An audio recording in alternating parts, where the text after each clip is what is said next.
अथ गीता महात्म्यम्।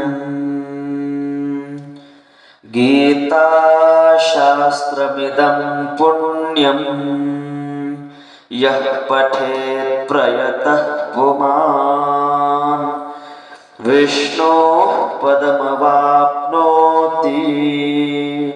भयशोकादिवर्जितः।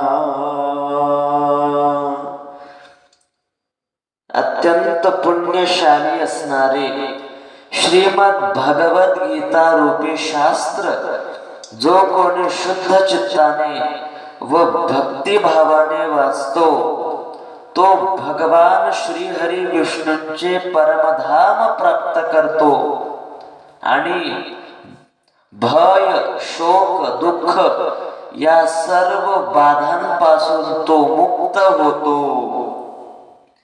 गीताध्ययनशीलस्य प्राणायामपरस्य च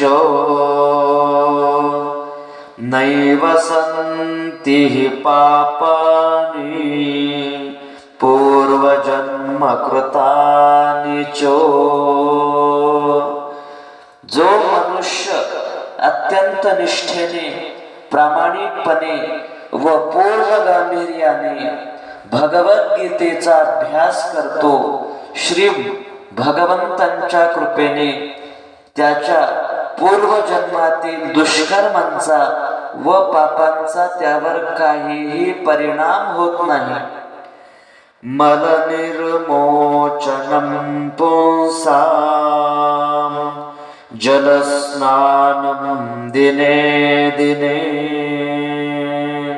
सकृद्गीताम्भसि स्नानं संसारमलनाशनम्। दररोज पाण्याने स्नान करून एखाद्या मनुष्याला शरीर स्वच्छ करता येईल, पण संसार रूपी मलिनतेचा नाश करण्यासाठी मनुष्याने भगवद्गीता रूपी पवित्र जलामध्ये स्नान केले पाहिजे।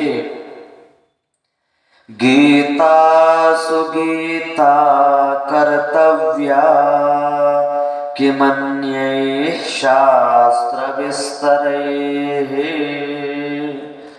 या स्वयं पद्मनाभस्य मुखपद्मात् विनिसृता।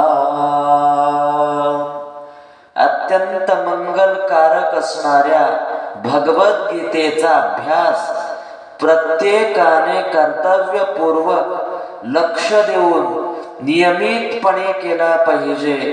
भगवद्गीतेचे अध्ययन झाल्यानंतर खरे पाहता इतर शास्त्रांचा विस्ताराने अभ्यास करण्याची गरज नाही। याचे कारण म्हणजे भगवद्गीता प्रत्यक्ष भगवान श्री हरी विष्णूंच्या मुखारविंदातून प्रगट झालेली आहे। भारतामृत सर्वस्वं विष्णोर्वक्त्राद् विनिसृतम् गीता गंगोदकं पीत्वा पुनर्जन्म न विद्यते। भगवद्गीता हे महाभारत रूपी अमृताचे सार आहे। स्वयं परब्रह्म भगवान श्री हरी विष्णूंच्या मुखारविंदातून प्रगट झाल्यामुळे गीता गंगाजलाप्रमाणे पवित्र आहे। या गीता रूपी गंगेतील ज्ञानजल जो कोणी प्राशन करेल तो जन्म मृत्यूच्या चक्रातून नक्कीच दूर होतो। सर्वोपनिषदो गावो दोग्धा गोपालनन्दनः पार्थो वत्स सुधीर्भोक्ता दुग्धं गीतामृतं महत्।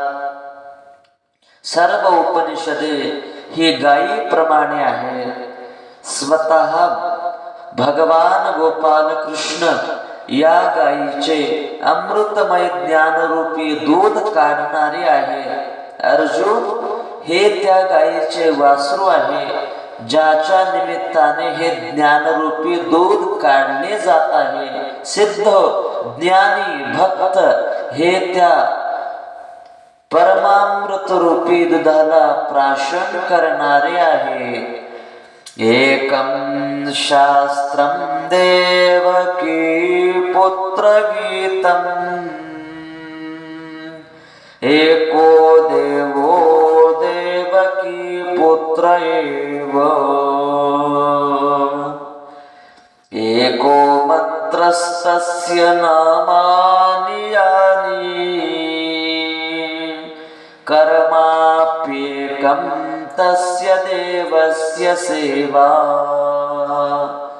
या जगतामध्ये भगवान श्रीकृष्णांनी प्रतिपादक केलेली श्रीमद भगवद गीता म्हणजे एकमात्र शास्त्र आहे.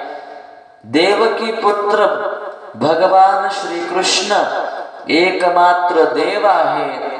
भगवान श्रीकृष्णांचे नाम हा एकमात्र मंत्र आहे आणि भगवान श्रीकृष्णांची भक्ती व सेवा हेच एकमात्र गीता महात्म्यम.